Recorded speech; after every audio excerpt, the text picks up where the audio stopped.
लिखो करब तोहर जांच। सुनो मऊ चले के बा मधुकरे आइल बानी हम नाच। सटा लिखो करब तोहर जांच।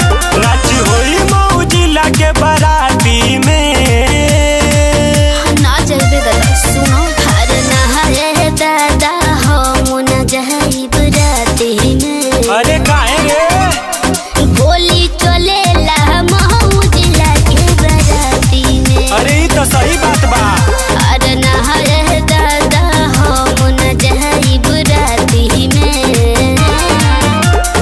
गोली चलेला मऊ जिला के बाराती में। अरे डेरा मत। हर नहरे दादा दादा दादा गोली चलेला मऊ जिला के बाराती में।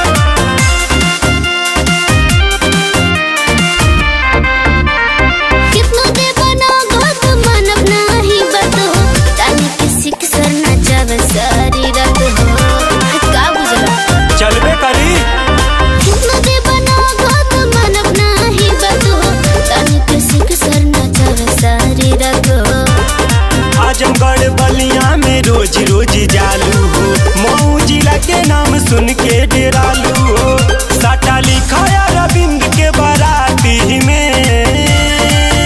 अरे नहाए दादा हम न जइब राती में। ऊ काहे गोली चलेला मऊ जिला के बाराती में। अरे नहाए दादा हम न जइब राती में। गोली चलेला मऊ जिला के बाराती में। अरे नहाए दादा दादा दादा गोली चलेला मऊ जिला के बाराती में।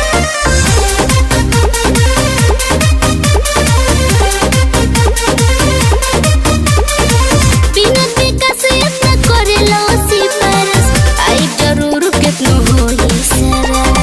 सुन लो हाँ हो सुन ले ली। बिना विकास इतना करेलो सिफारिश।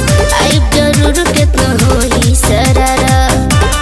बैठे महफिल में मची जाई शोर हो। बाजी विनोद के गाना हो जाई भोर हो। पैसा उड़ी नवनीत के बाराती में। चलिए बाबू आइब हम राती में। कितनो गोली चली मऊ जिला के बाराती में। हाँ तो फाड़ दिया हो। चलिए बाबू आइब हम राती में। कितनो गोली चली मऊ जिला के बाराती में। अरे तो गर्दा कर दिया।